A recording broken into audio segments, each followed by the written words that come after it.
Mulheres que correm com os lobos. Capítulo 8. A preservação do self. A identificação de armadilhas, arapucas e iscas envenenadas. A mulher braba. Segundo o Oxford English Dictionary, a palavra feral, em inglês, deriva do latim fer, que significa animal selvagem.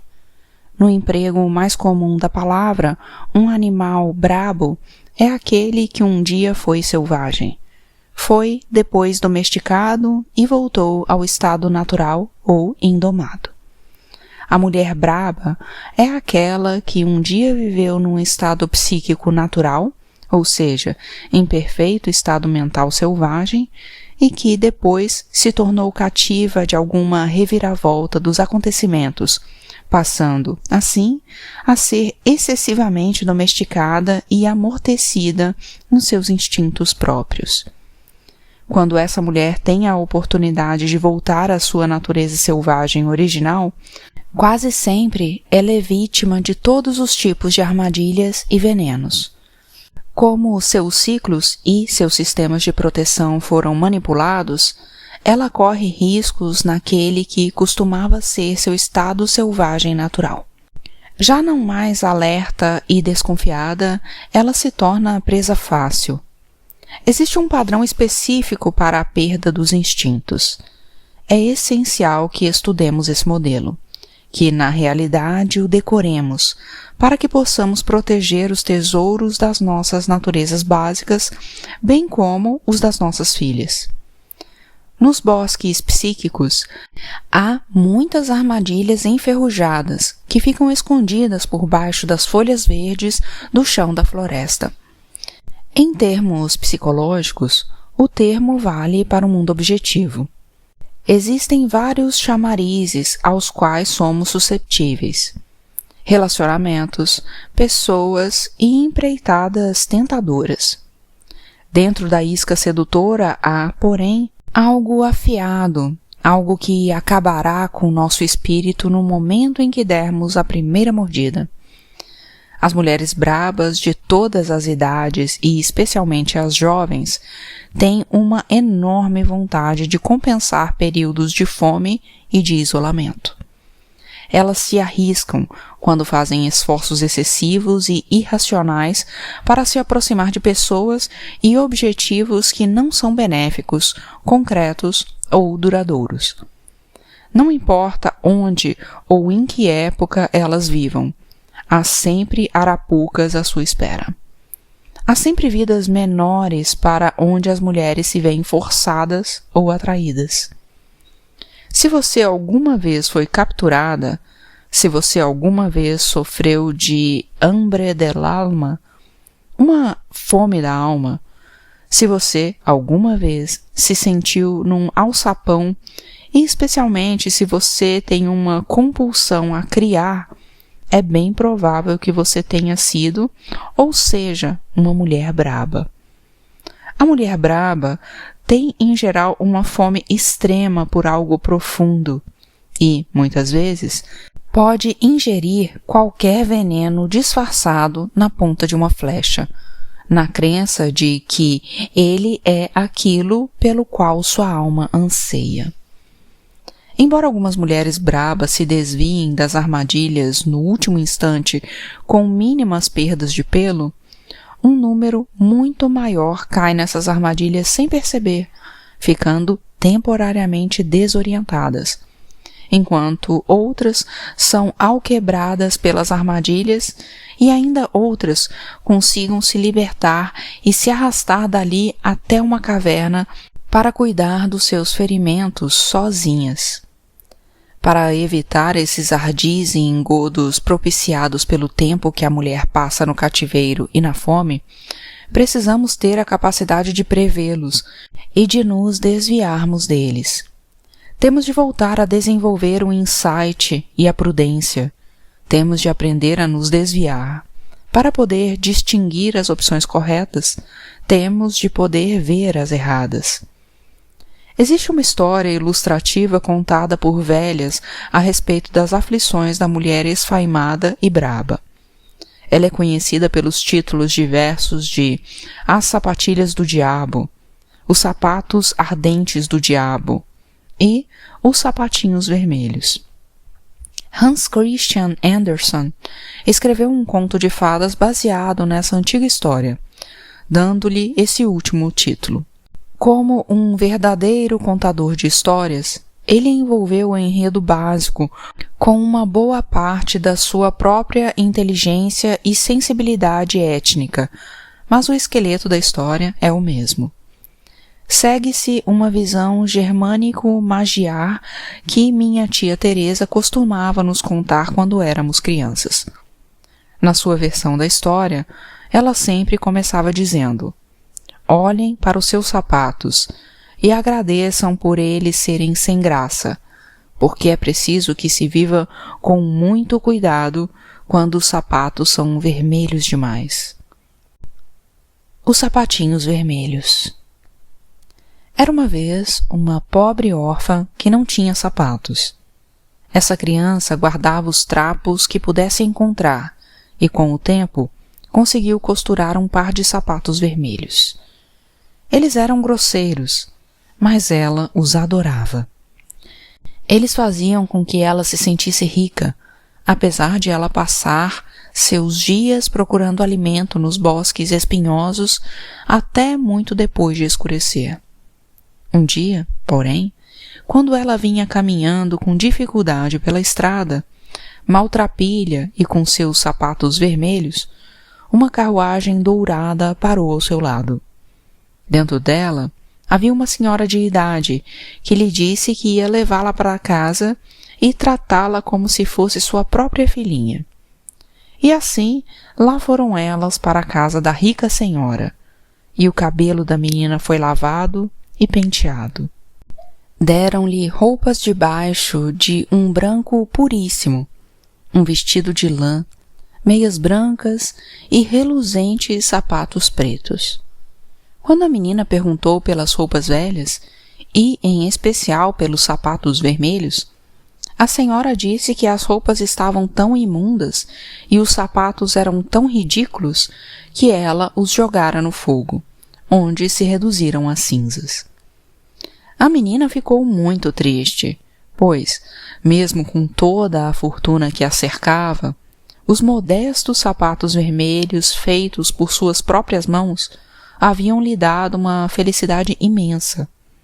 Agora, ela era obrigada a ficar sentada, quieta, o tempo todo, a caminhar sem saltitar, a não falar a não ser quando falassem com ela. Mas uma chama secreta começou a arder no seu coração, e ela continuou a suspirar pelos seus velhos sapatos vermelhos mais do que por qualquer outra coisa. Como a menina tinha idade suficiente para ser crismada no dia do sacramento, a senhora levou-a a um velho sapateiro aleijado para que ele fizesse um par de sapatos especiais para a ocasião. Na vitrina do sapateiro havia um par de lindíssimos sapatos vermelhos do melhor couro. Eles praticamente refulgiam, pois, apesar de sapatos vermelhos serem escandalosos para se ir à igreja, a menina, que só sabia decidir com o seu coração faminto, escolheu os sapatos vermelhos. A vista da velha senhora era tão fraca que ela, sem perceber a cor dos sapatos, pagou por eles. O velho sapateiro piscou para a menina e embrulhou os sapatos. No dia seguinte, os membros da congregação ficaram alvoroçados com os sapatos da menina. Os sapatos vermelhos brilhavam como maçãs polidas, como corações, como ameixas tingidas de vermelho. Todos olhavam carrancudos. Até os ícones na parede, até as estátuas não tiravam os olhos reprovadores dos sapatos. A menina, no entanto, gostava cada vez mais deles. Por isso, quando o bispo começou a salmodiar, o coro a cantarolar, o órgão a soar, a menina não achou que nada disso fosse mais belo que os seus sapatos vermelhos. Antes do final do dia, a velha senhora já estava informada dos sapatos vermelhos da sua protegida. Nunca mais use esses sapatos vermelhos, ameaçou a velha. No domingo seguinte, porém, a menina não conseguiu deixar de preferir os sapatos vermelhos aos pretos, e ela e a velha senhora caminharam até a igreja como de costume. À porta do templo estava um velho soldado com um braço numa tipóia. Ele usava uma jaqueta curta e tinha a barba ruiva. Ele fez uma mesura e pediu permissão para tirar o pó dos sapatos da menina. Ela estendeu o pé. Ele tamborilou na sola dos sapatos uma musiquinha compassada que lhe deu cócegas nas solas dos pés. Lembre-se de ficar para o baile, disse ele, sorrindo e piscando um olho para ela. Mais uma vez, todos lançaram olhares reprovadores para os sapatos vermelhos da menina. Ela, no entanto, adorava tanto esses sapatos que brilhavam como carmim, como framboesas, como romãs, que não conseguia pensar em mais nada, que mal prestou atenção no culto. Estava tão ocupada virando os pés para cá e para lá, para admirar os sapatos, que se esqueceu de cantar. Que belas sapatilhas! Exclamou o soldado ferido quando ela e a velha senhora saíam da igreja. Essas palavras fizeram a menina dar uns rodopios ali mesmo. No entanto, depois que seus pés começaram a se movimentar, eles não queriam mais parar. E ela atravessou dançando os canteiros e dobrou a esquina da igreja até dar a impressão de ter perdido totalmente o controle de si mesma. Ela dançou uma gavota, depois um xardás e saiu valsando pelos campos do outro lado da estrada. O cocheiro da velha senhora saltou do seu banco e correu atrás da menina. Ele a segurou e a trouxe de volta para a carruagem. Mas os pés da menina, nos sapatos vermelhos, continuavam a dançar no ar como se ainda estivessem no chão. A velha senhora e o cocheiro começaram a puxar e a forçar, na tentativa de arrancar os sapatos vermelhos dos pés da menina. Foi um horror. Só se viam chapéus caídos e pernas que se encoiceavam. Mas, afinal, os pés da menina se acalmaram. De volta à casa, a velha senhora enfiou os sapatos vermelhos no alto de uma prateleira e avisou a menina para nunca mais calçá-los. No entanto, a menina não conseguia deixar de olhar para eles e ansiar por eles.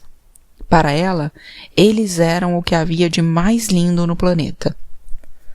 Não muito tempo depois, o destino quis que a velha senhora caísse de cama e, assim que os médicos saíram, a menina entrou sorrateira no quarto onde estavam guardados os sapatos vermelhos.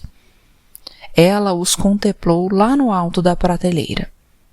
Seu olhar tornou-se fixo e provocou nela um desejo tão forte que a menina tirou os sapatos da prateleira e os calçou, na crença de que eles não lhe fariam mal algum. Só que, no instante em que eles tocaram seus calcanhares e seus dedos, ela foi dominada pelo impulso de dançar. E saiu dançando porta fora e escada abaixo, primeiro uma gavota, depois uma xardás, e em seguida giros arrojados de valsa em rápida sucessão. A menina estava num momento de glória e não percebeu que enfrentava dificuldades até que teve vontade de dançar para a esquerda e os sapatos insistiram em dançar para a direita. Quando ela queria dançar em círculos, os sapatos teimavam em seguir em linha reta. E, como eram os sapatos que comandavam a menina, em vez do contrário, eles a fizeram dançar estrada abaixo, atravessar os campos enlameados e penetrar na floresta soturna e sombria. Ali, encostado numa árvore, estava o velho soldado de barba ruiva, com o braço na tipóia e usando uma jaqueta curta. Puxa, disse ele, que belas sapatilhas! Apavorada, a menina tentou tirar os sapatos, mas, por mais que puxasse, eles continuavam firmes. Ela saltava primeiro num pé, depois no outro, para tentar tirá-los, mas o pé que estava no chão continuava dançando assim mesmo, e o outro pé na sua mão também fazia seu papel na dança. E assim, ela dançava e dançava sem parar, por sobre os montes mais altos e pelos vales afora, na chuva, na neve e ao sol, ela dançava. Ela dançava na noite mais escura, no amanhecer, e continuava dançando também ao escurecer. Só que não era uma dança agradável. Era terrível, e não havia descanso para a menina. Ela entrou no adro de uma igreja e ali um espírito guardião não quis permitir que ela entrasse. Você irá dançar com esses sapatos vermelhos, proclamou o espírito, até que fique como uma alma penada, como um fantasma, até que sua pele pareça suspensa dos ossos, até que não sobre nada de você, a não ser entranhas dançando. Você irá dançar de porta em porta por todas as aldeias e baterá 3 vezes a cada porta. E, quando as pessoas espiarem quem é, verão que é você e temerão que seu destino se abata sobre elas. Dancem, sapatos vermelhos. Vocês devem dançar. A menina implorou misericórdia, mas, antes que pudesse continuar a suplicar, os sapatos vermelhos a levaram embora. Ela dançou por cima das urzes, através dos riachos, por cima de cercas vivas, sem parar. Ainda dançava quando voltou à sua antiga casa e viu pessoas de luto. A velha senhora que a havia abrigado estava morta. Mesmo assim, ela passou dançando. Dançava porque não podia deixar de dançar.